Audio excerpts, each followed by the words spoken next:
I have a little bit of a croaky voice today. I have a bit of a cold.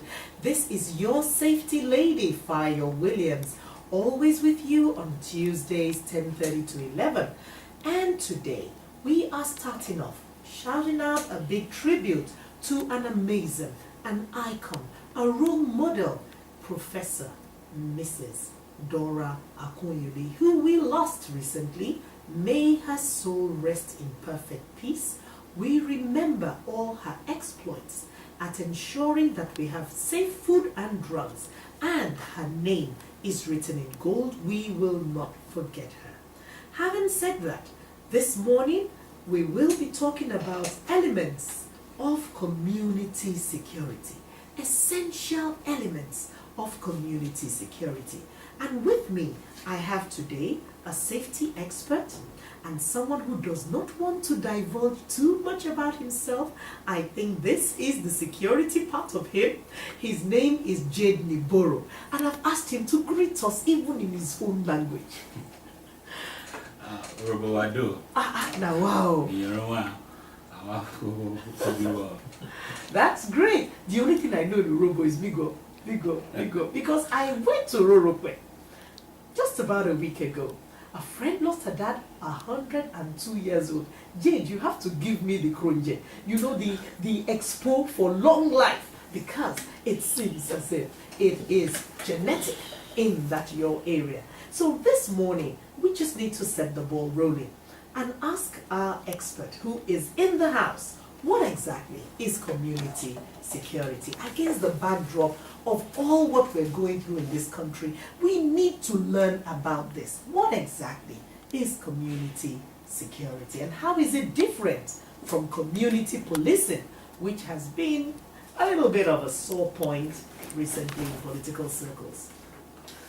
I will start from saying community security and community policing. They are interwoven, but they're a little different. You can separate them a bit. We, in a community, we talk about it varies. Each community varies. They have their own different security challenges. So the way we treat a particular community might be different from the way you treat another community. A particular community might have a challenge of burglary, another one car theft, another armed robbery, another kidnapping, car vandalization, attack on the roads at black spots on certain communities. So they're actually different, but the common thing between community policing and community security is that the community itself, that's the citizens, must have a good relationship with the security agencies. Okay. Namely, the DSS, the police. Can we not use the abbreviation DSS? That's the Directorate of... That's the Department of State Security. Okay. And the Nigerian police, the military, and the vigilantes, the local securities, and even the corporate. And the corporate securities as well. So to me, it's like all of this form a chain. They should work in unison to form a chain in any community so that information gets passed, right? Definitely. That it seems as if that's what connotes to me. And do we say that for community security, you are talking about the citizens, but for community policing, you actually have the armed and registered men? Do we say that? Yes. Okay, that could be another difference. Yes, that's correct. Great. Now, against the backdrop of what is happening in the north, are there any lessons for Lagos? Because I remember the words of Bob Marley, the famous Bob Marley, and he says, when the rain falls, it doesn't fall on one man's head. So we really need to look at this situation and ask ourselves, what is there to learn from this?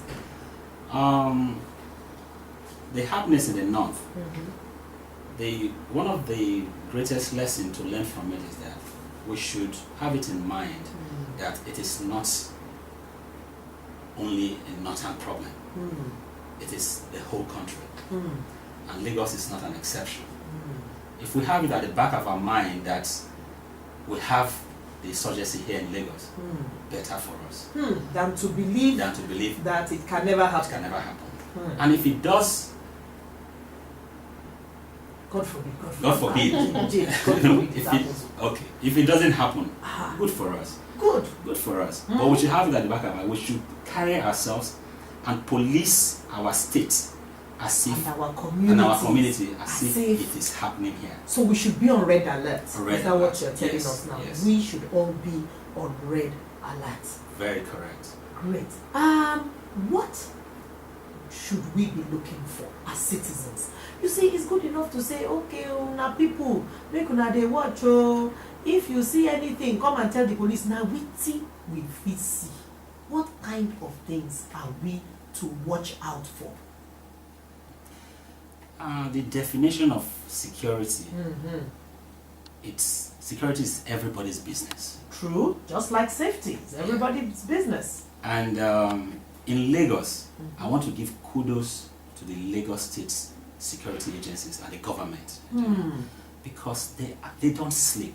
They're working day and night. That is a great tribute. 3 bossas for the government of our own BRF Yes. and the security agencies in Lagos State. Bossa. Yes, let's continue now. We have to do that because many a times we don't give honor to whom honor is due because it's a silent thing that doesn't get screamed about, so we don't actually know how much work our security agencies are doing. Exactly. And the things the citizens should look out for, they are, one, as a citizen, you have to be familiar with your environment, your neighborhood. If you see strange things or unholy gatherings, strange objects, strange vehicles, suspicious movement, you should be able to identify them. But most of us will come out of our houses, just jump into our cars and then we drive off. We don't even check left, right, what is whether a strange car is parked. You're coming in from work, you don't even check whether I didn't see this car when I was leaving. Why is it there now? You go into your house, you just eat, have your bath, and then you watch your television and watch World Cup, and then that is it. You won't come back and say, hey, that car is still there. Is it a visitor's car? Come on and ask your security if you have any. But we should, look at the situation that happened in Jos at that viewing center. The gentleman who noticed the strange car and was on at the driver of that car. Why are you parking here? No car should be parked. Can you go further down the road? But he kind of went, after this guy and unfortunately lost his life. So, Mr. Niboro, you need to advise the public now. How do you handle delicate situations? These are situations where you may be facing a terrorist. He does not have the values that you and I have. All right? Correct. And once he thinks he's been, challenged, he can go haywire. So can you explain to us how to handle such delicate situations once you've noticed these suspicious movements? Yes. The situation that happened in Jos was rather unfortunate that the man lost his life. There's what we call Aberdeen style.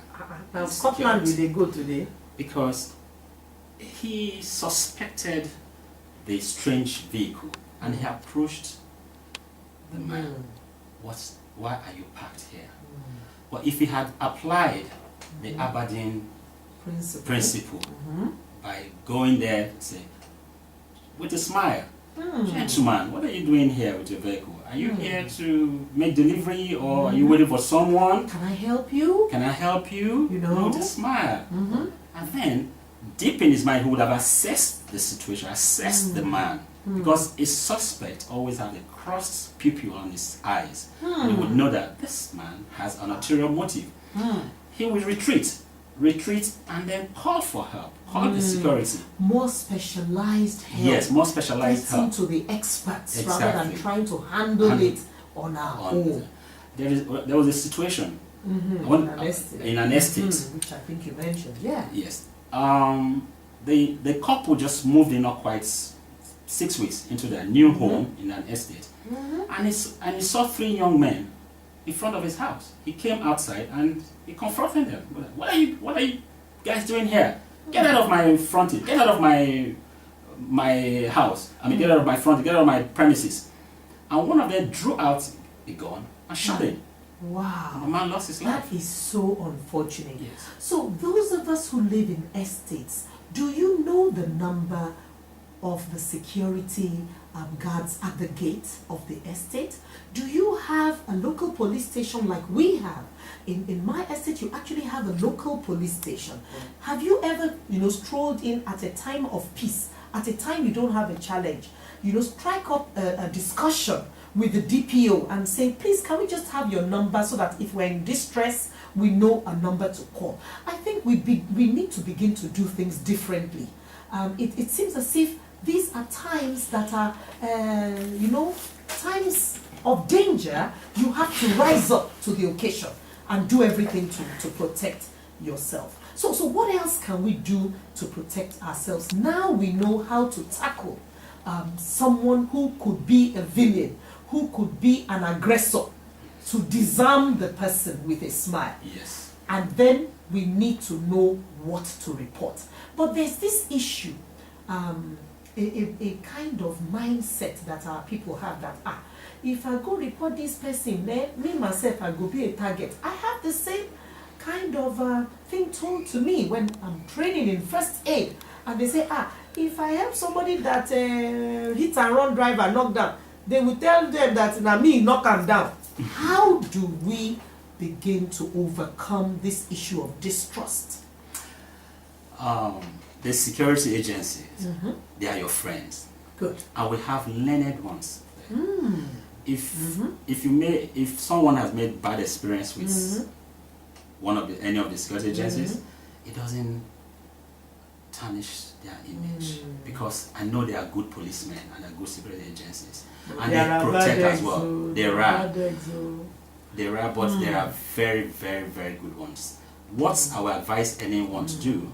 If you are in such a situation, you have an information that can lead to preventing a crime or preventing any mishap. Go to the police, but seek to see the most senior officer.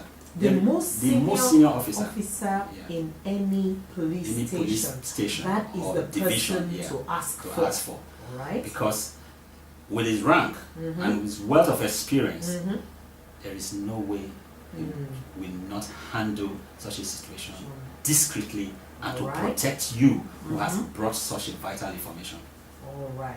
So, my people, we have been talking to Mr. Jade Niboro about essential elements of community security. Wetin you dey see wey dey happen for your road? Person park there overnight, take the car, leave. Wetin dey happen? Wetin dem dey talk? How many people dey gather? From where are they coming? Gathering in your area. You never report am? Very dangerous. So it is necessary to go to the nearest police station. Make una ask for the most senior police officer. Now the thing wey my eye see be this, so you go tell her in a jejely manner. He go see how to help you with that situation. Now we have another point that we would like to raise here. Oh, we have a phone call. Hello.